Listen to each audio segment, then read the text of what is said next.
নমস্কার বন্ধুরা, দীপার রান্নাঘরে তোমাদের সকলকে জানাই স্বাগত। কাঁচা মাছের চচ্চড়ি দেখতে যেমন সুন্দর, খেতেও কিন্তু দুর্দান্ত হয়। তো আজকের রেসিপিটা কিভাবে তৈরি করলাম চলো প্রথম থেকে শেষ পর্যন্ত তোমাদের সাথে শেয়ার করে নিই। আর যদি নতুন হয়ে থাকো অবশ্যই কিন্তু ভিডিওটাকে সাবস্ক্রাইব করে দিও। তো কাঁচা মাছ চচ্চড়ির জন্য কিন্তু প্রথমে এখানে আমাদের লাগছে মাছ। এখানে দেখো আমি নিয়েছি ময়া মাছ, মাছটাকে ভালো করে ধুয়ে নিয়েছি। এবারে এখানে কিছু উপকরণ দেব। তো দুটো মিডিয়াম সাইজের আলু ঝুরি করে কেটে এখানে আমি দিয়ে দিলাম। তারপরে এখানে দিয়ে দিচ্ছি দুটো মিডিয়াম সাইজের টমেটো কেটে রেখেছিলাম, সেটাও দিয়ে দিলাম। দিয়ে দিচ্ছি কয়েকটা রসুন লম্বা লম্বা করে কেটে রেখেছিলাম সেটা।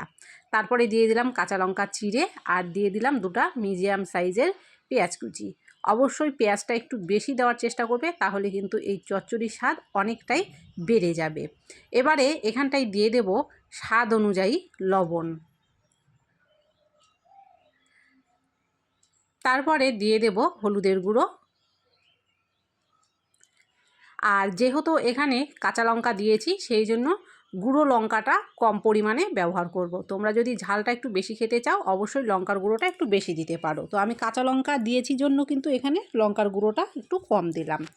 তারপরে এখানে দিয়ে দিলাম 1 চামচ মতো আদা আর জিরা বাটা। আর এখানে দিয়ে দেবো বেশ কিছুটা পরিমাণে কাঁচা সর্ষের তেল। এই হাতে মাখা চচ্চড়ির স্বাদ কিন্তু সর্ষের তেলের উপরে নির্ভর করবে। তেলটা একটু বেশি দিলে কিন্তু এই চচ্চড়িটা দুর্দান্ত স্বাদের হয়। তারপরে দেখো এরকম করে হাত দিয়ে সবগুলো উপকরণ খুব সুন্দর করে নেড়েচেড়ে মেখে নিতে হবে।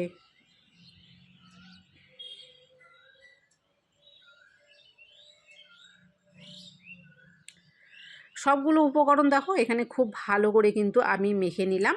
এবারে এখানে হাত দিয়ে একটুখানি জল ছিটিয়ে দেব, বেশি জল দেওয়ার দরকার নেই।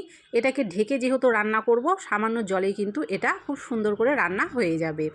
এখন ঢাকা দিয়ে গ্যাসের ফ্লেমটাকে আমি মিডিয়ামে করে দিয়েছিলাম, দিয়ে 7 থেকে 8 মিনিট মতো এটাকে ঢাকা দিয়ে রান্না করে নিয়েছি। দেখো অনেকটা পরিমাণে কিন্তু জল এখানে শুকিয়ে গেছে, আর জলটা কিন্তু খুবই অল্প এখানটায় দেওয়ার চেষ্টা করবে, তাতে করে কিন্তু আলুগুলো গলে যাবে না, আলুগুলো দেখবে গোটা গোটা থাকবে। দেখো আমি যেহেতু অল্প জল দিয়েছিলাম সেই জন্য এখানে আলুগুলো কিন্তু বেশ গোটা গোটা আছে, আর আলুগুলো কিন্তু দেখো সেদ্ধ হয়ে গেছে। আমি কিন্তু ভেঙেও দেখিয়ে দিলাম। আর একটু 2 মিনিট মতো এটাকে একটু টানিয়ে নেব, তাহলেই দেখবে চচ্চড়িটা কিন্তু খেতে দুর্দান্ত হবে।